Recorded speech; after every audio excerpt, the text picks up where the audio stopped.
Welcome to mood of the AP. This is Satish. Already YSR Congress పార్టీలో MP అభ్యర్థులకు సంబంధించిన కసరత్తు ఒక కొలిక్కి వస్తుంది. ఇప్పటికే 16 ఎంపీ స్థానాలకు ఆ పార్టీ సమన్వయకర్తలను ప్రకటించిన నేపథ్యంలో మరో 9 స్థానాలకు స్పష్టత రావాల్సి ఉంది. అయితే ఈ 9 స్థానాల్లో 4-5 స్థానాల్లో సిట్టింగ్ ఎంపీలు తిరిగి కంటిన్యూ అయ్యే అవకాశం ఉన్న పరిస్థితి కనిపిస్తోంది. అలాగే మరికొన్ని స్థానాలకు సంబంధించి మరో 5-6 రోజుల్లో స్పష్టత వచ్చే అవకాశం ఉందని వైఎస్ఆర్ కాంగ్రెస్ పార్టీ హైకమాండ్ చెప్తోంది. ఇదంతా ఒక ఎత్తు. ఇక తెలుగుదేశం పార్టీ జనసేనకు సంబంధించి కూడా ఎంపీ అభ్యర్థుల కసరత్తు దాదాపు కొలిక్కి వస్తుందంటున్నారు.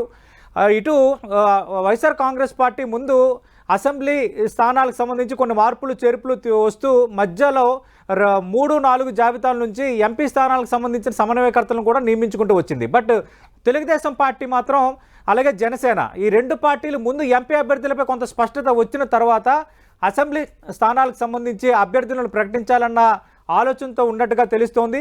అటు టీడీపీ అధినేత చంద్రబాబు నాయుడు, జనసేన అధినేత పవన్ కళ్యాణ్ ఈ విషయంలో ఒక స్పష్టత ఉందంటున్నారు. ఇద్దరికి ముందుగా ఎంపీ అభ్యర్థులను ప్రకటిస్తే ఎంపీ పరిధిలో 7 శాసనసభ అభ్యర్థులు ఉంటారు కాబట్టి కొంత మానిటరింగ్ చేయడానికి, ఒక డైరెక్షన్ ఇవ్వడానికి ఒక అవకాశం ఏర్పడుతుంది అన్న అంచనాలో చంద్రబాబు నాయుడు ఉన్నారనేది చర్చ జరుగుతోంది. ఇప్పటికే దాదాపు 13-14 స్థానాలకు సంబంధించి అటు టీడీపీ జనసేన కూటమి పోటీ చేసే ఎంపీ అభ్యర్థులకు సంబంధించి ఒక క్లారిటీ వచ్చిందంటున్నారు.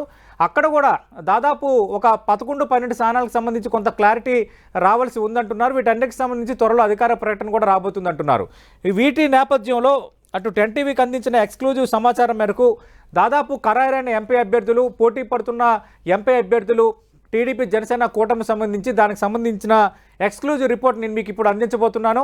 అటు ఆంధ్రప్రదేశ్లో ఉన్న 25 లోక్సభ నియోజకవర్గాలకు సంబంధించి టీడీపీ జనసేన కూటమి అభ్యర్థులు ఎవరు, దీనికి సంబంధించిన రిపోర్ట్ మనం ఇప్పుడు చూడబోతున్నాం. 1 by 1 ఒక్కొక్క నియోజకవర్గం వారీగా చూద్దాం. మొదటగా ఉత్తరాంధ్ర నుంచి స్టార్ట్ చేస్తే శ్రీకాకుళం పార్లమెంట్ నియోజకవర్గం నుంచి ప్రస్తుతం సిట్టింగ్ ఎంపీగా ఉన్న రామ్మోహన్ నాయుడు తిరిగి తెలుగుదేశం పార్టీ అభ్యర్థిగా బరిలో దిగబోతున్నారు. 2014, 2019 రెండు ఎన్నికల్లో కూడా ఆయన విజయం సాధించారు.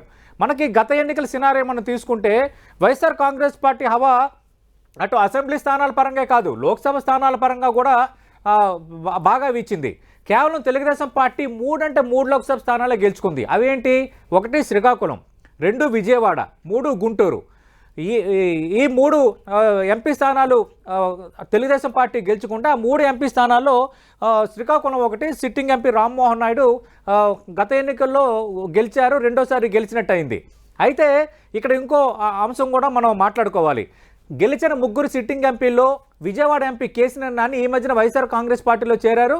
వైఎస్ఆర్ కాంగ్రెస్ పార్టీ అభ్యర్థిగా రాబోతున్న ఎన్నికల్లో బరిలో దిగబోతున్నారు. అలాగే గుంటూరు ఎంపీగా ఉన్న గల్లా జయదేవ్ రాజకీయాలకే గుడ్ బై చెప్పేశారు. అంటే ఒకే ఒక్కడు అన్నట్టుగా రామ్మోహన్ నాయుడు మాత్రమే గతంలో గెలిచిన ఎంపీల్లో తిరిగి అభ్యర్థిగా ఈసారి రంగంలో ఉండబోతున్న పరిస్థితి మనకు కనిపిస్తోంది. అటు తండ్రి కింజరాపు ఎర్రవనాయుడు ఆకస్మిక మరణంతో రాజకీయాల్లోకి వచ్చిన కింజరాపు రామ్మోహన్ నాయుడు వరుస 2 ఎన్నికల్లో విజయం సాధించారు. ఈసారి తిరిగి తెలుగుదేశం పార్టీ అభ్యర్థిగా రంగంలో దిగబోతున్నారు. గత ఎన్నికల్లో కూడా వైఎస్ఆర్ కాంగ్రెస్ పార్టీ నుంచి దువ్వాడ శ్రీనివాస్, కళింగ సామాజిక వర్గానికి చెందిన దువ్వాడ శ్రీనివాస్ పోటీ చేశారు. రామ్మోహన్ నాయుడు చేతిలో ఓడిపోయారు. ఈసారి మళ్ళీ అదే సామాజిక వర్గం అంటే కళింగ సామాజిక వర్గానికి చెందిన పేరాడ తిలక్ను వైఎస్ఆర్ కాంగ్రెస్ పార్టీ శ్రీకాకుళం పార్లమెంటు సమన్వయకర్తగా నియమించింది. రామ్మోహన్ నాయుడు ఈసారి వైఎస్ఆర్ కాంగ్రెస్ పార్టీ అభ్యర్థి పేరాడ తిలక్ను ఢీ కొట్టబోతున్నారు. నెక్స్ట్ విజయనగరం సంబంధించి చాలా ఇంట్రెస్టింగ్ అంశాలు చోటు చేసుకుంటున్నాయి. అటు 2014 ఎన్నికల్లో ఎంపీగా పోటీ చేసిన సీనియర్ నేత అశోక్ గజపతిరాజు అప్పుడు తెలుసు 2014లో టీడీపీ జనసేన బీజేపీ ఉమ్మడిగా రంగంలో దిగాయి. అప్పుడు జనసేన ఎన్నికల్లో పోటీ చేయలేనప్పటికీ ఇక్కడ అలియన్స్ అంటే ఎన్డీఏతో అలియన్స్లో భాగంగా ఇక్కడ తెలుగుదేశం పార్టీ ప్రభుత్వంలో అటు భారతీయ జనతా పార్టీ నేతలు మంత్రులుగా పనిచేశారు. అలాగే తెలుగుదేశం పార్టీ నుంచి గెలిచిన కొందరు ఎంపీల్లో 2 కేంద్ర మంత్రులుగా అక్కడ పనిచేసిన వాతావరణం మనం చూసాం. అశోక్ గజపతిరాజు, సుజనా చౌదరి నరేంద్ర మోడీ కేబినెట్లో మంత్రులుగా పనిచేశారు. అంటే 2014లో గెలిచి కేబినెట్ మంత్రిగా, పౌర విమానయాన మంత్రిగా అశోక్ గజపతిరాజు పనిచేశారు. అయితే గత ఎన్నికల్లో ఎంపీగా పోటీ చేసి మళ్ళీ ఓడిపోయారు. వైఎస్ఆర్ కాంగ్రెస్ పార్టీ అభ్యర్థి విజయనగరం ఎంపీ స్థానం నుంచి విజయం సాధించారు. అయితే ఇప్పుడు మళ్ళీ తిరిగి అశోక్ గజపతిరాజు ఎంపీ అభ్యర్థి కావచ్చు అంటున్నారు. కానీ అశోక్ గజపతిరాజు ఈసారి అసెంబ్లీ బరిలో దిగాలన్న ఆలోచనలో ఉన్నట్టుగా పార్టీ వర్గాల్లో చర్చ జరుగుతోంది. ఒకవేళ అశోక్ గజపతిరాజు కనుక విజయనగరం అసెంబ్లీ స్థానం నుంచి ఎమ్మెల్యే అభ్యర్థిగా పోటీ చేయడానికి సిద్ధమైతే మాత్రం అటు తెలుగుదేశం పార్టీ రెండో ఆప్షన్ కూడా సిద్ధం చేసుకుంది. రామ్ మల్లిక్ నాయుడు రామ్ మల్లిక్ నాయుడు కోసం మనం మాట్లాడుకుంటే కిమిడి కళా వెంకట్రావు తెలుగుదేశం పార్టీకి సంబంధించిన సీనియర్ నేత, గతంలో టీడీపీ అధ్యక్షుడిగా కూడా పనిచేశారు. కిమిడి కళా వెంకట్రావు ఈయన మాజీ మంత్రి కూడా. కిమిడి కళా వెంకట్రావు తనయుడు రామ్ మల్లిక్ నాయుడు పేరు ఇక్కడ వినిపిస్తోంది. అయితే కిమిడి కళా వెంకట్రావు సోదరుడు కిమిడి గణపతి, ఈయన మాజీ ఎమ్మెల్యే. కిమిడి గణపతి సోదరుడు కిమిడి నాగార్జున ఆల్రెడీ చీపులపల్లికి సంబంధించి తెలుగుదేశం పార్టీ అభ్యర్థిగా రంగంలో ఉన్నారు. ప్రస్తుతం తెలుగుదేశం పార్టీ ఇన్ఛార్జిగా ఉన్నారు. గత ఎన్నికల్లో బొత్స చేతిలో ఆయన ఓటమి చెందారు. అలాగే కిమిడి మృణాలని, కిమిడి గణపతి సతీమణి గతంలో తెలుగుదేశం పార్టీ హయాంలో ఆమె మంత్రిగా పనిచేశారు. అంటే కిమిడి మృణాలని, కిమిడి గణపతి తనయుడు కిమిడి నాగార్జున ఆల్రెడీ చీపురపల్లి నుంచి గతంలో తెలుగుదేశం పార్టీ నుంచి పోటీ చేసి ఓడిపోయారు. ప్రస్తుతం తెలుగుదేశం పార్టీ ఇన్ఛార్జ్గా ఉన్నారు. అదే కిమిడి కళా వెంకట్రావు ఫ్యామిలీ నుంచి మరో వారసుడు ఇప్పుడు రంగంలో దిగబోతున్నారు. ఒకవేళ అశోక్ గజపతిరాజు కనుక నేను అసెంబ్లీకే పోటీ చేస్తానని ఫర్మ్గా చెప్తే రామ్ మల్లిక్ నాయుడే తెలుగుదేశం పార్టీ నుంచి విజయనగరం ఎంపీ అభ్యర్థిగా రంగంలో దిగబోతున్నారు. అయితే ఇక్కడ అటు వైఎస్ఆర్ కాంగ్రెస్ పార్టీ నుంచి కూడా అభ్యర్థి మారుతారన్న ప్రచారం బలంగా సాగుతోంది. ఎందుకంటే బొత్స సత్యనారాయణ ఎంపీగా పోటీ చేయాలనే అధిష్టానం ప్లాన్ చేసినప్పటికీ బొత్స సత్యనారాయణ ససేమేర్ అంటున్న నేపథ్యంలో ఇక్కడ అటు బొత్స సత్యనారాయణ మేనల్లుడు విజయనగరం జడ్పీ చైర్మన్గా ఉన్న మజ్జి శ్రీనివాసరావు పేరు కూడా వినిపిస్తోంది. ఆయనది తూర్పు కాపు సామాజిక వర్గం. రామ్ మల్లిక్ నాయుడు రంగంలో దిగితే తూర్పు కాపు సామాజిక వర్గం కాబట్టి అటు పొలిటికల్గా ఈక్వేషన్ కుదురుతుందన్న అంచనాలో కూడా తెలుగుదేశం పార్టీ ఉంది. అశోక్ గజపతిరాజు కనుక నో అంటే రామ్ మల్లిక్ నాయుడు అటు విజయనగరం తెలుగుదేశం పార్టీ అభ్యర్థిగా రంగంలో దిగబోతున్నారు. నెక్స్ట్ ఎం శ్రీభరత్ గీతం సంస్థల అధినేత విశాఖపట్నం పార్లమెంట్ స్థానం నుంచి లోక్సభ అభ్యర్థిగా రంగంలో దిగడం దాదాపు ఖాయమైపోయింది. సినీ నటుడు బాలకృష్ణకు చిన్నల్లుడు భరత్, అలాగే మాజీ ఎంపీ ఎంవిఎస్ మూర్తికి మనవడవుతాడు శ్రీభరత్. గత ఎన్నికల్లో తెలుగుదేశం పార్టీ అభ్యర్థిగా రంగంలో దిగారు. బట్ రెండో స్థానంతో సరిపెట్టుకున్నారు. ఆ ఎన్నికల్లో సత్యనారాయణ చౌదరి వైఎస్ఆర్ కాంగ్రెస్ పార్టీ అభ్యర్థి విజయం సాధించారు. అయితే గత ఎన్నికల్లో జనసేన టీడీపీ వేరువేరుగా పోటీ చేశాయి. జనసేన నుంచి పోటీ చేసిన సిబిఐ మాజీ జడ్డి లక్ష్మీనారాయణ కూడా చెప్పుకోదగ్గ ఓట్లు వచ్చాయి. అటు స్వల్ప తేడాతోనే భరత్ ఓడిపోయారు. అయితే ఈసారి జనసేన టీడీపీ పొత్తులో ఉన్నాయి కాబట్టి భరత్ గట్టి పోటీ ఇవ్వబోతున్నారు వైఎస్ఆర్ కాంగ్రెస్ పార్టీకి సంబంధించి. బొత్స సతీమణి బొత్స ఝాన్సీని ఇప్పటికే విశాఖ లోక్సభ స్థానానికి సమన్వయకర్తగా వైఎస్ఆర్ కాంగ్రెస్ పార్టీ అనౌన్స్ చేసింది కాబట్టి ఈసారి భరత్ తెలుగుదేశం పార్టీ అభ్యర్థిగా అటు ఝాన్సీ రాణి బొత్స సతీమణి బొత్స ఝాన్సీ రాణిని ఢీకొనబోతున్నారు. నెక్స్ట్ ఇక అనకాపల్లి పార్లమెంట్ నియోజకవర్గంలో కొంత ఇంట్రెస్టింగ్ చర్చ జరుగుతోంది. ఇక్కడ మనం చూస్తే బైరా దిలీప్ ఈయన ప్రముఖ వ్యాపారవేత్త, నారా లోకేష్కు సన్నిహితుడు, అలాగే ఇటువైపు చిరంజీవి అల్లు అరవింద్ ఫ్యామిలీస్ కూడా సన్నిహితుడు. బైరా దిలీప్ పేరు ప్రముఖంగా ఇక్కడ వినిపిస్తోంది. ఆయన కూడా నాకు 6 నెలల కిందటే కన్ఫర్మ్ చేశారంటున్నారు. యాక్చువల్గా బైరా దిలీప్ స్థానికేతరుడు, గుంటూరు జిల్లా చిలకలూరుపేటకు చెందిన వ్యక్తి బైరా దిలీప్ ఈసారి అభ్యర్థి కావచ్చు అన్న ఒక ప్రచారం జరుగుతోంది. అయితే ఇక్కడ 2 రకాల అంశాలు జరుగుతున్నాయి. టీడీపీ నుంచే బైరా దిలీప్ రంగంలో ఉండొచ్చు అంటున్నారు. అలాగే జనసేన కూడా ఇక్కడ నుంచి టికెట్ ఎక్స్పెక్ట్ చేస్తున్న పరిస్థితుల్లో జనసేన నుంచి కూడా ఉండొచ్చన్న చర్చ ఇక్కడ జరుగుతోంది. అంటే టీడీపీ అభ్యర్థి కూడా కావచ్చు అంటున్నారు, అలాగే జనసేన అభ్యర్థి కూడా కావచ్చన్న ప్రచారం ఒకటి సాగుతోంది. అయితే ఇక్కడ మరికొన్ని అంశాలు తెర ముందుకు వస్తున్నాయి. బొద్దా వెంకన్న విజయవాడకు చెందిన నేత, మాజీ ఎమ్మెల్సీ. ఆయన విజయవాడ పశ్చిమ నుంచి టికెట్ ఆశిస్తున్నారు. అయితే బొద్దా వెంకన్న ఈ మధ్యన ఒక ఇంట్రెస్టింగ్ కామెంట్ చేశారు. అనకాపల్లి ఎంపీకి కూడా నేను దిగడానికి సిద్ధంగా ఉన్నానంటూ ఆయన చేసిన ఒక వ్యాఖ్య కూడా ఇక్కడ మనం అండర్లైన్గా చూడాలి. యాక్చువల్గా బొద్దా వెంకన్న ఉత్తరాంధ్ర ప్రాంతానికి చెందిన వ్యక్తిగా చెప్తారు. వీళ్ళతో పాటు చింతకాయల విజయ్ తెలుగుదేశం పార్టీలో ఐటీడీపీ అనేది ఒక సోషల్ మీడియాలో కీలక విభాగం, దానికి ప్రస్తుతం ఆయన ఇన్ఛార్జిగా ఉన్నారు.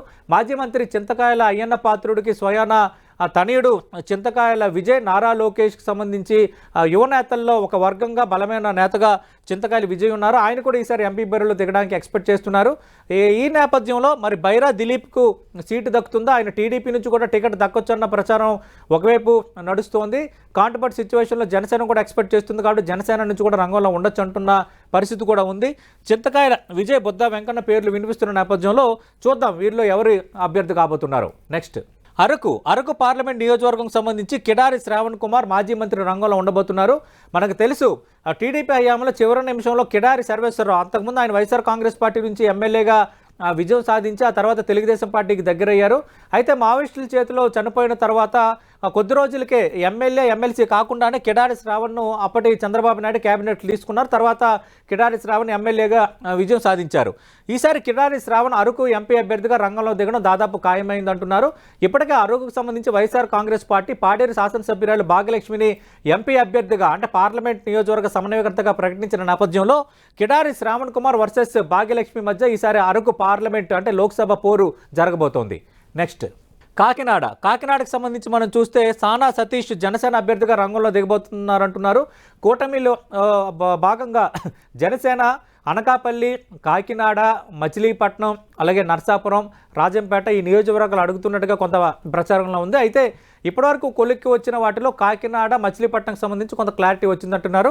కాకినాడ నుంచి సానా సతీష్ ఈయన వ్యాపారవేత్త, ఈయన జనసేన అభ్యర్థిగా రంగంలో ఉండే అవకాశాలు ఉన్నాయంటున్నారు. ఆల్రెడీ వైఎస్ఆర్ కాంగ్రెస్ పార్టీ చలమశెట్టి సునీల్ కుమార్ను ఇప్పటికే సమన్వయకర్తగా ప్రకటించింది. ఆయన ఎంపీ అభ్యర్థిగా రంగంలో దిగబోతున్నారు. చివరి నిమిషంలో ఎలాంటి మార్పులు కనుక చోటు చేసుకోకపోతే సానా సతీష్ వర్సెస్ చలమశెట్టి సునీల్ మధ్య కాకినాడలో పోరు ఉండబోతోంది.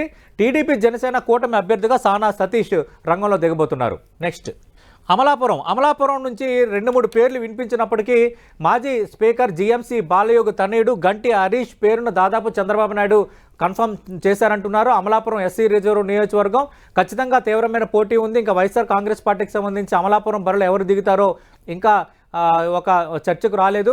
మాజీ ఐపీఎస్ అధికారి సుందర్ కుమార్ దాస్ను ఆల్రెడీ మిథున్ రెడ్డి సంప్రదించారంటున్నారు. సుందర్ కుమార్ దాస్ ఆల్రెడీ ముఖ్యమంత్రిని కూడా కలిశారు.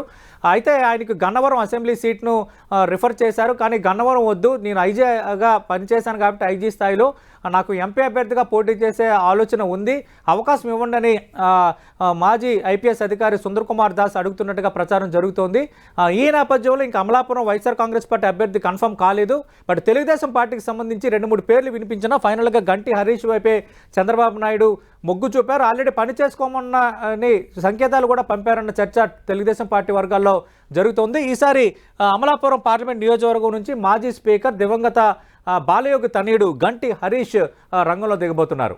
నెక్స్ట్ రాజమండ్రికి సంబంధించి ఇక్కడ 2 రకాల చర్చ జరుగుతోంది. ఆల్రెడీ రాజమండ్రికి సంబంధించి మనకు తెలుసు గూడూరు శ్రీనివాస్ అంటూ వైఎస్ఆర్ కాంగ్రెస్ పార్టీ అటు 6వ జాబితాలో కొత్తగా ఒక సమన్వయకర్తను ప్రకటించింది. రాజమండ్రి అనేది సిట్టింగ్ స్థానం. అక్కడ ఎంపీగా ఉన్న భరత్ను రాజమండ్రి సిటీకి అసెంబ్లీ సమన్వయకర్తగా నియమించిన నేపథ్యంలో ఈ మార్పు వైఎస్ఆర్ కాంగ్రెస్ పార్టీ చేసింది. అయితే తెలుగుదేశం పార్టీకి సంబంధించి ఇంకా క్లారిటీ రాలేదు.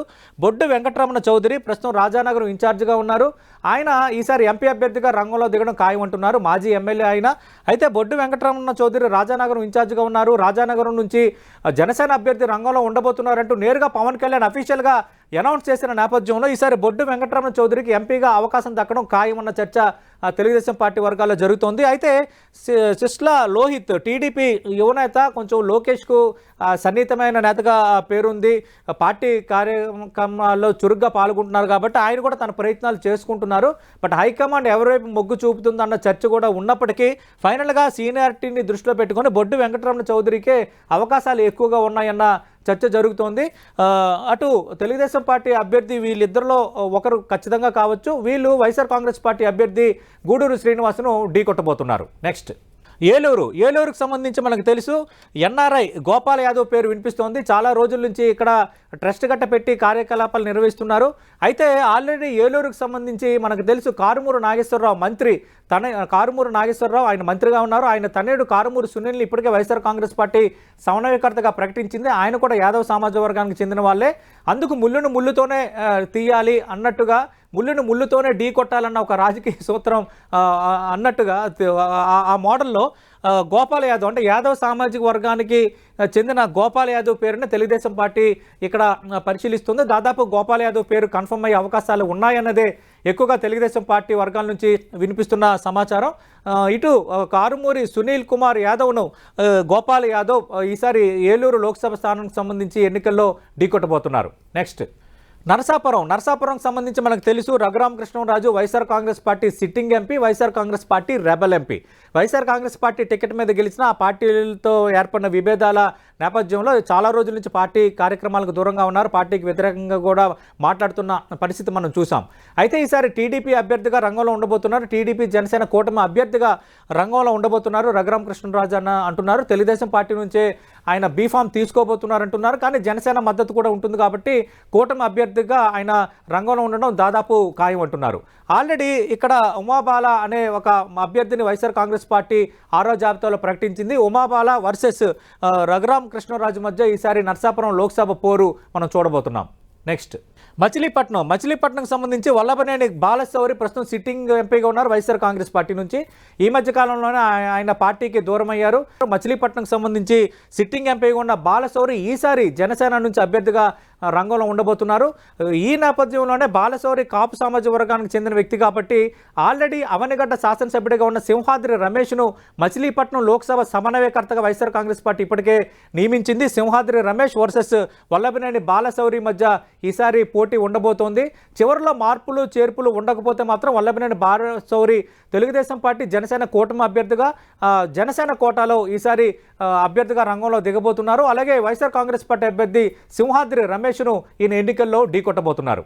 నెక్స్ట్ కేశినేని శివనాథ్. ఈయన కేశినేని చిన్ని అంటే మీకు బాగా అర్థమవుతుంది. ఎందుకంటే మనకు తెలుసు కేశినేని నాని వర్సెస్ కేశినేని చిన్ని మధ్య జరిగిన కోల్డ్ వార్ అంటే రాజకీయ యుద్ధం ఏ స్థాయిలో జరిగిందో.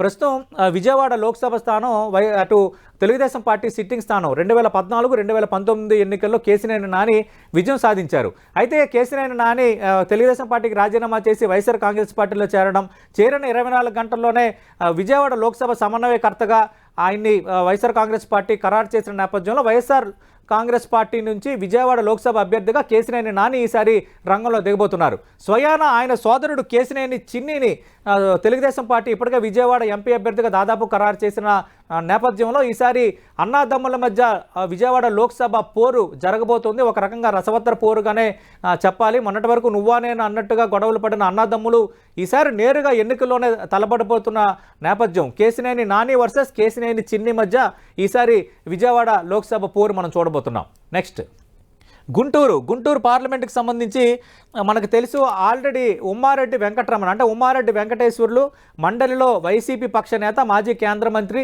ప్రస్తుతం ఎమ్మెల్సీగా కూడా ఉన్నారు. ఆయన తన్నింటికి వైఎస్ఆర్ కాంగ్రెస్ పార్టీ 6వ జాబితాలో సమన్వయకర్తగా అనౌన్స్ చేసింది. అయితే తెలుగుదేశం పార్టీకి సంబంధించి కొంత క్లారిటీ రాలేదు. పెమ్మసాని చంద్రశేఖర్ ఈయన ఎన్ఆర్ఐ, గతంలో నరసరావుపేట టికెట్ ఆశించారు. నరసరావుపేటలో ఈసారి టికెట్ వస్తుందని ఆయన కొన్ని కార్యక్రమాలు కూడా చేసుకున్నారు. పార్టీ కార్యక్రమాల్లో చురుగ్గా పాల్గొంటున్న పరిస్థితి మనకి తెలుసు. కానీ సడన్గా నరసరావుపేట సిట్టింగ్ ఎంపీగా ఉన్న వైసీపీ నేత లావు శ్రీకృష్ణదేవరాయలు ఆ పార్టీకి రాజీనామా చేశారు. ఈసారి నరసరావుపేట నుంచి టీడీపీ అభ్యర్థిగా రంగంలో దిగడం దాదాపు ఖాయమైపోయింది.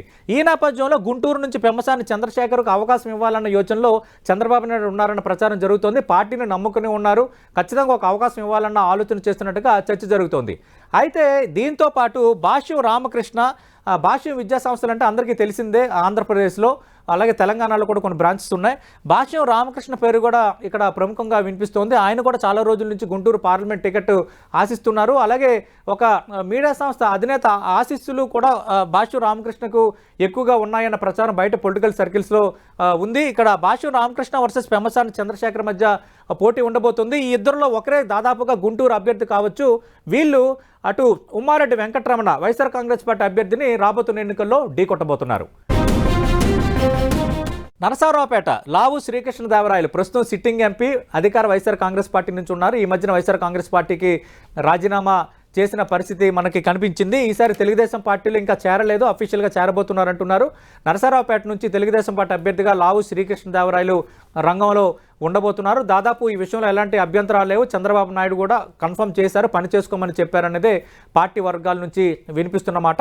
ఈసారి శ్రీకృష్ణదేవరాయలు రంగంలో ఉండబోతున్నారు. అయితే శ్రీకృష్ణదేవరాయలు ఎప్పుడైతే రాజీనామా చేశారో నరసరావుపేటకు నెల్లూరు సిటీ నుంచి సిట్టింగ్ ఎమ్మెల్యేగా ఉన్న మాజీ మంత్రి అనిల్ కుమార్ యాదవ్ను వైఎస్ఆర్ కాంగ్రెస్ పార్టీ సమన్వయకర్తగా ప్రకటించింది. ఇప్పుడు లావు శ్రీకృష్ణదేవరాయలు తెలుగుదేశం పార్టీ అభ్యర్థిగా అటు అనిల్ కుమార్ యాదవ్ను వైఎస్ఆర్ కాంగ్రెస్ పార్టీ అభ్యర్థిగా ఆయనే రంగంలో ఉండబోతున్నారు. కాబట్టి అనిల్ కుమార్ యాదవ్ను రాబోతున్న ఎన్నికల్లో ఢీ కొట్టడం దాదాపు ఖాయంగా కనిపిస్తోంది. నెక్స్ట్ బాపట్లకు సంబంధించి తాడికొండ సిట్టింగ్ ఎమ్మెల్యేగా ఉన్న ఉండవెల్లి శ్రీదేవి పేరు ఇక్కడ ప్రముఖంగా వినిపిస్తోంది. ఈసారి తెలుగుదేశం పార్టీ సంబంధించి ఉండవెల్లి శ్రీదేవికి తాడికొండ నుంచి తిరిగి టికెట్ ఇవ్వలేమని చాలా స్పష్టంగా ఆ పార్టీ అధినేత చెప్పారు. ఎందుకంటే తెనాలి శ్రావణ్ కుమార్ మాజీ ఎమ్మెల్యే, పార్టీకి సీనియర్ నేత, ఆయనకు దాదాపు అక్కడ టికెట్ కన్ఫర్మ్ అయిన వాతావరణం అయితే కనిపించింది. అధికారికంగా ప్రకటన రావాల్సిన అవసరం ఉంది. ఈ నేపథ్యంలో బాపట్ల ఎస్సీ రిజర్వ్ నియోజకవర్గానికి ఉండవెల్లి శ్రీదేవిని బరిలో దించితే ఎలా ఉంటుందన్న ఆలోచన తెలుగుదేశం పార్టీ చేస్తోంది. అలాగే ఒకవేళ శ్రీదేవి కాకపోతే చివరి నిమిషంలో మాదిగ సామాజిక వర్గానికి చెందిన ఎవరినైనా రంగంలో దించుదామా అన్న ఆలోచన కూడా పార్టీ అధినేత చేస్తున్నారని పార్టీ వర్గాలు చెబుతున్నాయి. ఎందుకంటే నందిగామ సురేష్ బాపట్ల నుంచి సిట్టింగ్ ఎంపీగా ఉన్నారు. తిరిగి ఆయనకి టికెట్ కన్ఫర్మ్. అటు ఉండవెల్లి శ్రీదేవి కానీ లేదంటే ఎవరైనా మాదిగ సామాజిక వర్గానికి చెందిన నేత ఒక బలమైన ఆప్షన్ దొరికితే ఆయన వైపు కూడా పార్టీ హైకమాండ్ మొగ్గు చూపే అవకాశాలు ఉన్నాయంటున్నారు. వీళ్ళిద్దరిలో ఒకరు అటు నందిగామ సురేష్ను రాబోతున్న ఎన్నికల్లో బాపట్ల లోక్సభ స్థానానికి సంబంధించి ఢీకొట్టబోతున్నారు. నెక్స్ట్ మాగుంట రాఘవరెడ్డి ఒంగోలు పార్లమెంట్కి సంబంధించి మనం చూస్తే ఇక్కడ కూడా ఆసక్తికరమైన పరిణామాల్లో చోటు చేసుకున్నాయి. ఖచ్చితంగా సిట్టింగ్ ఎంపీ మాగుంట శ్రీనివాసరెడ్డికి టికెట్ లేదని వైఎస్ఆర్ కాంగ్రెస్ పార్టీ హైకమాండ్ ఇప్పటికే స్పష్టమైన సంకేతాలు పంపించేసింది. బాలినేని శ్రీనివాస్ కూడా ఈ విషయం స్పష్టం చేయడం, మధ్యలో బాలినేని శ్రీనివాస్ అలగడము, తర్వాత మళ్ళీ వెనక్కి తగ్గడం, ఈ తరహాగా కొంత చిన్న గందరగోళం, కొద్దిపాటి గందరగోళం ఇంకా కంటిన్యూ అవుతున్న వాతావరణం అయితే అక్కడ ఉంది. అయితే ఒకటి క్లారిటీ ఏంటంటే మాగుంట శ్రీనివాసరెడ్డికి ఈసారి ఒంగోలు టికెట్ లేదు. సిట్టింగ్ ఎంపీ ఉన్న వైసీపీ ఎంపీకి ఈసారి టికెట్ ఇవ్వమని హైకమాండ్ క్లియర్ చేసిన నేపథ్యంలో మాగుంట శ్రీనివాసరెడ్డి ఇప్పుడు ప్రాతినిధ్యం వస్తున్న ఒంగోలు నుంచి ఆయన పేరు వినిపిస్తోంది. అలాగే ఆయన తనయుడు మాగుంట రాఘవరెడ్డి పేరు కూడా ఇక్కడ వినిపిస్తోంది. మీరు గనక ఒప్పుకుంటే నెల్లూరు, ఒంగోలు ఇద్దరికి తండ్రి కొడుకులకు ఇస్తామని పార్టీ అధినేత చంద్రబాబు చెప్పారన్నది పార్టీ వర్గాల్లో జరుగుతున్న ఒక ప్రచారం. ఈ నేపథ్యంలో మాగుంట రాఘవరెడ్డి పేరు కూడా చాలా బలంగా తెలుగుదేశం పార్టీ ఇక్కడ పరిశీలిస్తోంది. మాగుంట రాఘవరెడ్డికి ఛాన్సెస్ ఎక్కువగా ఉన్నాయన్న చర్చ జరుగుతోంది ఒంగోలు పార్లమెంట్కి సంబంధించి. అయితే ఇంకా అఫీషియల్గా ఒంగోలు పార్లమెంట్కి సంబంధించి సమన్వయకర్త విషయంలో వైఎస్ఆర్ కాంగ్రెస్ పార్టీ ప్రకటన చేయలేదు. చెవిరెడ్డి భాస్కర్ రెడ్డి పేరు వినిపిస్తోంది. అలాగే దర్శి శాసనసభ్యుడు మద్దిశెట్టి వేణుగోపాల్ పేరు కూడా వినిపిస్తున్న నేపథ్యంలో చూద్దాం వాళ్ళిద్దరిలో ఎవరు ఖరారైతే వాళ్ళని మాగుంట రాఘవరెడ్డి ఎదుర్కోబోతున్నారు. చివరిలో మార్పులు చేర్పులు లేకపోతే మాత్రం మాగుంట రాఘవరెడ్డి లేదా ఆయన తండ్రి మాగుంట శ్రీనివాసరెడ్డి ఒంగోలు నుంచి ఎంపీ అభ్యర్థిగా తెలుగుదేశం పార్టీ తరఫున రంగంలో దిగబోతున్నారు. నెక్స్ట్ నెల్లూరుకు సంబంధించి ఇక్కడ ఇంట్రెస్టింగ్ అంశాలు చోటు చేసుకుంటున్నాయి. ముందు నెల్లూరు, ఒంగోలుకు సంబంధించి మాగుంట ఫ్యామిలీకి ఇవ్వాలని ఆలోచన చేసినప్పటికీ ఒకవేళ ఒకటి ఇస్తే మళ్ళీ రెండో స్థానం కూడా ఒకే కుటుంబానికి ఇస్తే కొంత పార్టీలో వ్యతిరేకత ఎదురు కావచ్చు. ఎందుకంటే ఈసారి టీడీపీ నుంచి కూడా టికెట్ ఆశిస్తున్న ఆశావాహులు ఎక్కువగా ఉన్నారు కాబట్టి మరో ఆప్షన్గా అటు పుట్టా మహేష్ యాదవ్ను తెలుగుదేశం పార్టీ ఆలోచన చేస్తుందంటున్నారు. నెల్లూరు పార్లమెంట్ నియోజకవర్గం సంబంధించి నెల్లూరు పార్లమెంట్ నియోజకవర్గంలో దాదాపు 4 అసెంబ్లీ నియోజకవర్గాల్లో యాదవుల సామాజిక వర్గం కూడా చాలా బలంగా ఉన్న నేపథ్యాన్ని తెలుగుదేశం పార్టీ అధినేత చంద్రబాబు నాయుడు సీరియస్గా ఆలోచిస్తున్నారు. పుట్టా మహేష్ యాదవ్ ఎవరంటే పుట్టా సుధాకర్ యాదవ్ ప్రస్తుతం మైదుకూరు తెలుగుదేశం పార్టీ ఇన్ఛార్జిగా ఉన్నారు. కడప జిల్లాకు చెందిన వ్యక్తి, గతంలో టీటీడీ చైర్మన్గా పనిచేశారు. అంతకు మించి మొన్నటి వరకు తెలంగాణలో మంత్రిగా పనిచేసిన తలసాని శ్రీనివాస్ యాదవ్కి, అలాగే తెలుగుదేశం పార్టీ సీనియర్ నేత మాజీ మంత్రి యనమల రామకృష్ణుడికి పుట్టా సుధాకర్ యాదవ్ స్వయాన వియ్యంకుడు అవుతారు. ఆ విధంగా కూడా పుట్టా సుధాకర్ యాదవ్కి పార్టీల పరంగా ఆ రిలేషన్స్, ఆ గుర్తింపు ఉంది. పుట్టా సుధాకర్ యాదవ్ తనయుడు పుట్టా మహేష్ యాదవ్ పేరు ఆశిస్తున్నారు. ఖచ్చితంగా అర్ధబలం అంగబలం ఉన్న నేపథ్యంలో పుట్టా మహేష్ యాదవ్ దాదాపు నెల్లూరు నుంచి రంగంలో దిగొచ్చన్న చర్చ జరుగుతుంది. ఒకవేళ పుట్టా మహేష్ యాదవ్ నెల్లూరు నుంచి రంగంలో దిగడం పక్కాగా ఖాయం కాబోతుంది అంటున్నారు. ఒకవేళ ఇది అధికారికంగా ఖాయం అయితే ఒంగోలు నుంచి అటు మాగుంట శ్రీనివాసరెడ్డి లేదంటే మాగుంట తనయుడు రాఘవరెడ్డి వీళ్ళిద్దరిలో ఒకరు అభ్యర్థిగా పోటీ చేయడం దాదాపు ఖాయంగా కనిపిస్తోంది. నెక్స్ట్ తిరుపతి ఇది ఎస్సీ రిజర్వ్ నియోజకవర్గం. మాజీ కేంద్ర మంత్రి పనబాక లక్ష్మి పేరు వినిపిస్తోంది. కాంగ్రెస్ హయాంలో ఆమె మంత్రిగా పనిచేశారు. సౌత్ సెంట్రల్ రైల్వే సిపిఆర్ఓగా పనిచేసిన పనబాక కృష్ణయ్యకు స్వయాన భార్య అవుతారు పనబాక లక్ష్మి. ఆమె పేరు కొంత ఫ్రంట్ రన్నర్గా వినిపిస్తోంది. ఆల్రెడీ పనబాక లక్ష్మి, పనబాక కృష్ణయ్య దంపతులు చంద్రబాబు నాయుడును కలిశారు అన్న చర్చ జరుగుతోంది. అయితే అనూహ్యంగా నిహారిక పేరు వచ్చింది.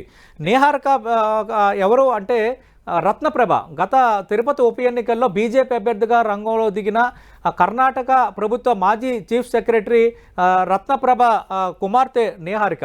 అయితే రత్నప్రభ మనకు తెలుసు రాజశేఖర రెడ్డి హయాంలో ఇక్కడ కాంగ్రెస్ పార్టీ ప్రభుత్వంలో కూడా కొన్ని ఐఏఎస్ అధికారిగా కీలక పదవులు నిర్వర్తించారు.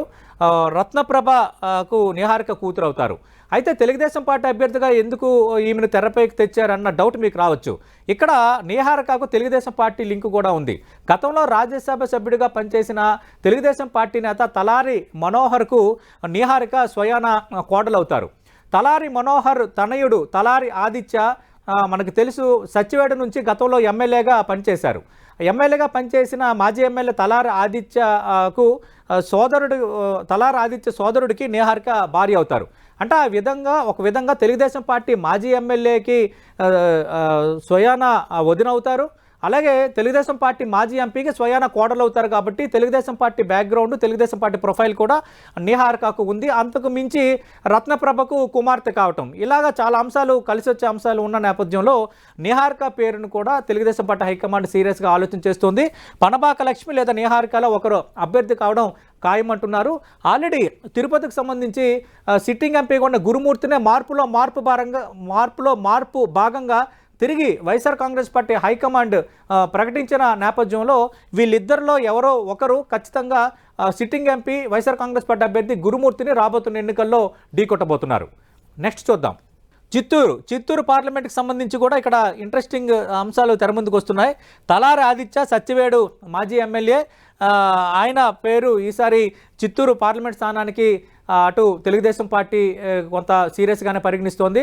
ఒకవేళ అదే కనుక జరిగితే అటు తలారి మనోహర్ మాజీ ఎంపీ కుటుంబానికి 2 పదవులు దక్కొచ్చు. ఒకవేళ మనం ముందుగానే మాట్లాడుకున్నాం, తిరుపతికి సంబంధించి నిహారిక పేరు ఉంది. నిహారిక స్వయాన తలారి ఆదిత్య సోదరుడి భార్య, అంటే వదినవుతారు. తలారి ఆదిత్య కూడా చిత్తూరు పార్లమెంట్ ఆశిస్తున్నారు. కాబట్టి మళ్ళీ వీళ్ళిద్దరికీ టికెట్లు ఇస్తారా? ఒకవేళ తలారి ఆదిత్యకు చిత్తూరు పార్లమెంటు నియోజకవర్గానికి సంబంధించి ఒకవేళ అభ్యర్థిగా ప్రకటిస్తే అప్పుడు నిహారిక బదులు పనబాక లక్ష్మికి ఛాన్స్ ఇవ్వచ్చు. ఎందుకంటే ఒకే కుటుంబానికి 2 ఇస్తారా లేదన్నది ఒక ఇంట్రెస్టింగ్ అంశమే. అయితే ఈ మధ్య కాలంలోనే సత్యవేడు సిట్టింగ్ ఎమ్మెల్యేగా ఉన్న కోనేటి ఆదిమూలంను కొన్ని మార్పులు చేర్పుల్లో భాగంగా తిరుపతి లోక్సభ స్థానానికి సంబంధించి వైఎస్ఆర్ కాంగ్రెస్ పార్టీ సమన్వయకర్తగా నియమించింది. దానిని నిరసిస్తూ, దాన్ని వ్యతిరేకిస్తూ కోనేటి ఆదిమూలం బహిరంగంగానే మాట్లాడారు. వైఎస్ఆర్ కాంగ్రెస్ పార్టీకి నుంచి బయటకు వచ్చేశారు. అందుకు ఆ తర్వాత నారా లోకేష్ను కలిశారు, చంద్రబాబు నాయుడుతో కూడా మాట్లాడారన్నది మనం చూసాం. ఈ నేపథ్యంలో ఆదిమూలం పేరు కూడా వినిపిస్తోంది. సత్యవేడు సిట్టింగ్ వైసీపీ ఎమ్మెల్యేగా ఉన్న కోనేటి ఆదిమూలం కూడా చిత్తూరు ఎంపీ బరిలో దిగే ఛాన్సెస్ ఉన్నాయంటున్నారు. తలారి ఆదిత్య లేదా ఆదిమూలం వీళ్ళిద్దరిలో ఒకరు తెలుగుదేశం పార్టీ అభ్యర్థి కావడం ఖాయంగా కనిపిస్తోంది. ఆల్రెడీ మార్పులు చేర్పుల్లో భాగంగా చిత్తూరుకు సంబంధించి ప్రస్తుతం సిట్టింగ్ ఎంపీగా ఉన్న రెడ్డప్ప తిరిగి వైఎస్ఆర్ కాంగ్రెస్ పార్టీ అభ్యర్థిగా రంగంలో దిగబోతున్నారు. తలారి ఆదిత్య లేదా ఆదిమూలం వీళ్ళిద్దరిలో ఒకరు వైఎస్ఆర్ కాంగ్రెస్ పార్టీ ఎంపీగా, ప్రస్తుతం సిట్టింగ్ ఎంపీగా తిరిగి వైఎస్ఆర్ కాంగ్రెస్ పార్టీ సమన్వయకర్తగా నియమించింది. కాబట్టి రెడ్డప్పను ఢీకొట్టబోతున్నారు. ఇక నెక్స్ట్ చూద్దాం. రాజంపేట నుంచి సుగవాసి బాలసుబ్రహ్మణ్యం పేరు వినిపిస్తోంది. ఈయన రాయచోటి మాజీ ఎమ్మెల్యే పాలకొండ రాయుడు కుమారుడు సుబ్రహ్మణ్యం. దాదాపు ఈయనకు టికెట్ కన్ఫర్మ్ కావడం ఖాయమంటున్నారు. అయితే రాజంపేట అనేది వైఎస్ఆర్ కాంగ్రెస్ పార్టీ సిట్టింగ్ స్థానం. ఎంపీ మిథున్ రెడ్డి ప్రాతినిధ్యం వహిస్తున్నారు. పెద్దిరెడ్డి రామచంద్రారెడ్డి తనయుడు. తిరిగి మిథున్ రెడ్డికి టికెట్ దాదాపు కన్ఫర్మ్ నేపథ్యంలో సుబ్రహ్మణ్యం వర్సెస్ మిథున్ రెడ్డి మధ్య ఈసారి రాజంపేట పోరు ఉండబోతోంది. చూద్దాం ఏం జరగబోతుందో. నెక్స్ట్ శ్రీనివాసరెడ్డి ప్రస్తుతం తెలుగుదేశం పార్టీ పొలిట్ బ్యూరో సభ్యులుగా ఉన్నారు. దాదాపు కడప నుంచి ఈయన ఎంపీ అభ్యర్థిగా రంగంలో దిగడం ఖాయమంటున్నారు. దాదాపు ఇప్పటికే చంద్రబాబు నాయుడు దీనికి సంబంధించి స్పష్టమైన సంకేతాలు ఇచ్చారన్నది కడప జిల్లా రాజకీయాల్లో కూడా జరుగుతున్న చర్చ. అయితే ప్రస్తుతం కడప వైఎస్ఆర్ కాంగ్రెస్ పార్టీ సిట్టింగ్ స్థానం. ఎంపీగా అవినాష్ రెడ్డి ఉన్నారు. వైఎస్ అవినాష్ రెడ్డి వర్సెస్ శ్రీనివాసరెడ్డి మధ్య ఈసారి పోరు ఉండబోతోంది. కర్నూలుకు సంబంధించి ఇది వైఎస్ఆర్ కాంగ్రెస్ పార్టీ సిట్టింగ్ స్థానం. దాదాపు వైఎస్ఆర్ కాంగ్రెస్ పార్టీ సిట్టింగ్ స్థానాలు, ఎందుకంటే గత ఎన్నికల్లో 25 ఎంపీ స్థానాలకు వైఎస్ఆర్ కాంగ్రెస్ పార్టీ 22 లోక్సభ స్థానాలను గెలుచుకుంది. కర్నూలుకు సంబంధించి సంజీవ్ కుమార్ ఇప్పటికే వైఎస్ఆర్ కాంగ్రెస్ పార్టీకి దూరమయ్యారు. ఆల్రెడీ కర్నూలుకు సంబంధించి వైఎస్ఆర్ కాంగ్రెస్ పార్టీ ముందు గుమ్మనూరు జయరాంను సమన్వయకర్తగా ప్రకటించింది. కానీ కొంత ఆయన అసంతృప్తి వ్యక్తం చేసిన నేపథ్యంలో తిరిగి ఆయనకు మార్పు భాగంగా ఆలూరు నియోజకవర్గ సమన్వయకర్తగా నియమించబోతున్నారన్న ప్రచారం జరుగుతోంది. తెలియాలి ఇంకా అది ఎంతవరకు నిజమో. అలాగే కర్నూలు మేయర్గా ఉన్న బివై రామయ్య పేరు కూడా ఇక్కడ ప్రముఖంగా వినిపిస్తోంది. అయితే సిట్టింగ్ ఎంపీగా ఉన్న సంజీవ్ కుమార్ కూడా ఇక్కడ టికెట్ ఆశిస్తున్న పరిస్థితి తెలుగుదేశం పార్టీ వైపు నుంచి కనిపిస్తోంది. వైఎస్ఆర్ కాంగ్రెస్ పార్టీకి సంబంధించి గుమ్మనూరు జయరాం అసంతృప్తిగా ఉన్నారు కాబట్టి బీవై రామయ్య పేరు కూడా వినిపిస్తున్న నేపథ్యం వైఎస్ఆర్ కాంగ్రెస్ పార్టీకి. టీడీపీ నుంచి ప్రస్తుతం సిట్టింగ్ ఎంపీగా ఉండి వైసీపీకి దూరమైన సంజీవ్ కుమార్ కూడా తనకు ఆయన టికెట్ ఆశిస్తున్నారు. ఆయన కూడా ఖచ్చితంగా టికెట్ వస్తుందన్న అంచనాలో ఉన్నారు. అయితే డాక్టర్ పార్థసారథి పేరు కూడా వినిపిస్తోంది. డాక్టర్ పార్థసారథి, పార్థ డెంటల్స్ అంటే తెలియని వారు ఉండరు. 2 రాష్ట్రాల్లో వాళ్ళకి బ్రాంచెస్ ఉన్నాయి. ఆయన కూడా డాక్టర్ పార్థసారథి. అయితే ప్రస్తుతం భారతీయ జనతా పార్టీలో ఉన్నారు. ఆయన కూడా తెర వెనుక తెలుగుదేశం పార్టీ టికెట్ కోసం ప్రయత్నాలు చేస్తున్నారంటున్నారు. ఒకవేళ పార్థసారథి కనుక టికెట్కి సంబంధించి అటు తెలుగుదేశం పార్టీ కన్ఫర్మ్ చేస్తే పార్థసారథి తెలుగుదేశం పార్టీలో చేరడం ఖాయం అంటున్నారు. చూద్దాం ఏం జరగబోతుందో. నెక్స్ట్ నంద్యాలకు సంబంధించి మనం చూస్తే నంద్యాల లోక్సభ స్థానం సంబంధించి ఇక్కడ బైరెడ్డి రాజశేఖర రెడ్డి సీనియర్ నేత పేరు వినిపిస్తోంది. బైరెడ్డి రాజశేఖర రెడ్డి గతంలో తెలుగుదేశం పార్టీలో ఒక వెలుగురు, ఆ తర్వాత తెలుగుదేశం పార్టీకి దూరం అయిపోయారు. అయితే ప్రస్తుతం తెలుగుదేశం పార్టీలో తిరిగి చేరేందుకు రంగం సిద్ధం చేసుకుంటున్నారన్న ప్రచారం బలంగా సాగుతోంది. బైరెడ్డి రాజశేఖర రెడ్డి లేదంటే బైరెడ్డి రాజశేఖర రెడ్డి కుమార్తె శబరి పేరు కూడా ఇక్కడ ప్రముఖంగా వినిపిస్తోంది. శబరి ప్రస్తుతం భారతీయ జనతా పార్టీలో ఉన్నారు.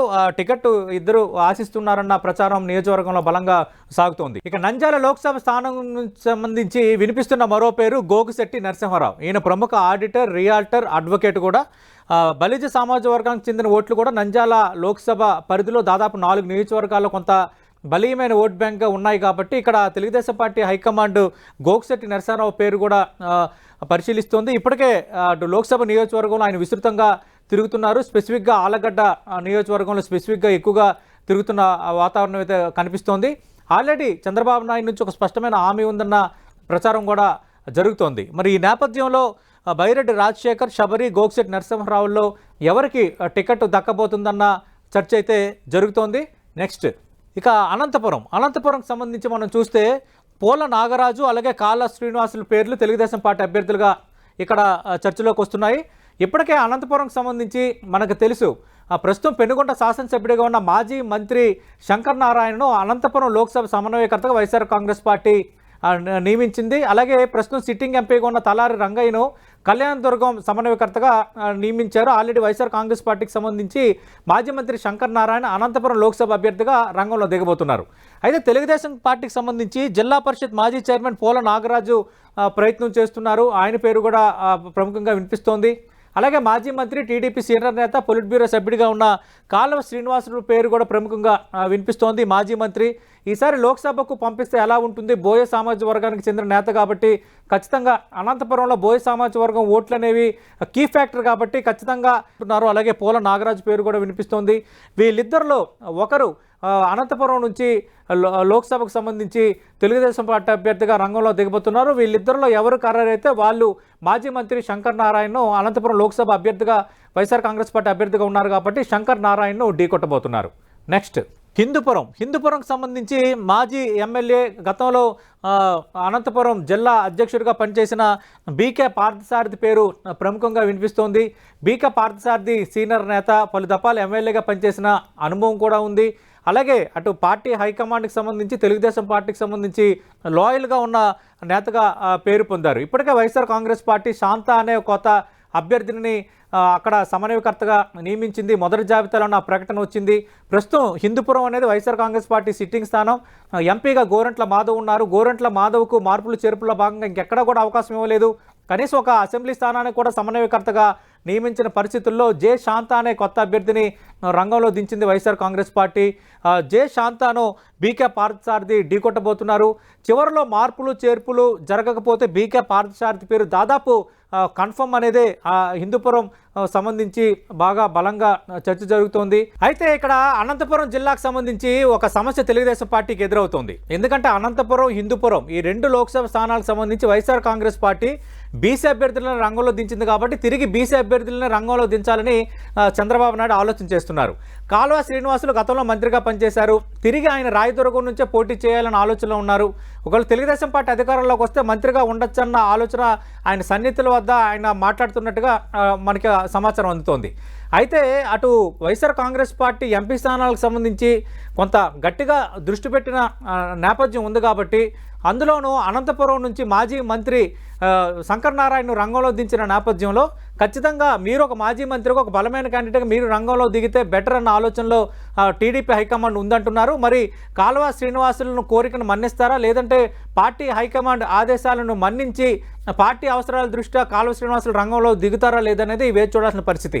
ఒకవేళ కాల్వ శ్రీనివాసులు నో అంటే మాత్రం పోల నాగరాజు అయితే పేరు ప్రముఖంగా వినిపిస్తోంది. మనం ఇందాకలా ప్రస్తావించాం, మాజీ జడ్పీ చైర్మన్ కాబట్టి ఒకవేళ కాల్వ శ్రీనివాసులకు తిరిగి రాయదుర్గం నుంచి అసెంబ్లీకి పోటీ చేయడానికి అవకాశం లభిస్తే మాత్రం పోల నాగరాజు అనంతపురం లోక్సభ అభ్యర్థి కావచ్చు అనేది టీడీపీ వర్గాల మాటగా ఉంది. అలాగే మనం చెప్పాం బీకే పార్థసారథి కూడా హిందూపురం అభ్యర్థిత్వం విషయంలో ఎలాంటి పోటీ లేదు. కానీ బీకే పార్థసారథి గతంలో ఎమ్మెల్యేగా పనిచేసిన వ్యక్తి, అలాగే జిల్లా అధ్యక్షుడిగా పనిచేసిన అనుభవం ఉన్న వ్యక్తి కాబట్టి తిరిగి ఆయన పెనుగొండ నుంచి నేను శాసనసభ్యుడిగానే పోటీ చేస్తానన్న అంచనాలో బీకే పార్థసారథి కూడా కొంత ఎంపీగా పోటీ చేయడానికి విముఖత ప్రదర్శిస్తున్నారు. అయితే వైఎస్ఆర్ కాంగ్రెస్ పార్టీ బలమైన అభ్యర్థిని రంగంలో దించింది కాబట్టి ఖచ్చితంగా మీరు బీసీ సామాజిక వర్గానికి చెందిన వ్యక్తి కాబట్టి ఖచ్చితంగా మీరు రంగంలో దిగాలి, పార్టీ ప్రయోజనాలు పార్టీ అవసరాలను కూడా దృష్టిలో ఉంచుకోవాలన్న అంశాన్ని పార్టీ హైకమాండ్ బీకే పార్థసారథి నోటీస్కు తీసుకొస్తుందంటున్నారు. మరి బీకే పార్థసారథికి సంబంధించి ఆయనకి ఎమ్మెల్యేగా పోటీ చేయడానికి ఆసక్తి ఎక్కువ ఉందని ఆయన అనుచరులు అలాగే బహిరంగంగానే ఆయన మాట్లాడుతున్నారన్న చర్చ కూడా అనంతపురం జిల్లాలో జరుగుతుంది. కాబట్టి మరి అటు బీకే పార్థసారథి అలాగే కాల్వ శ్రీనివాసుల అభ్యర్థిత్వాలకు సంబంధించి దాదాపు ఖరారు అవుతున్నాయి. కానీ ఇద్దరు కొంత విముఖత ప్రదర్శిస్తున్న నేపథ్యంలో చంద్రబాబు నాయుడు ఏం తేల్చబోతున్నారనేది ఆసక్తికరం. ఇది ఓవరాల్గా 25 లోక్సభ స్థానాలకు సంబంధించి టీడీపీ జనసేన కూటమి అభ్యర్థులు అలాగే ఎవరెవరు ఉండబోతున్నారు, ఎవరు రేసులో ఉన్నారన్న దానిపై 10 టీవీ అందించిన ఎక్స్క్లూజివ్ రిపోర్ట్.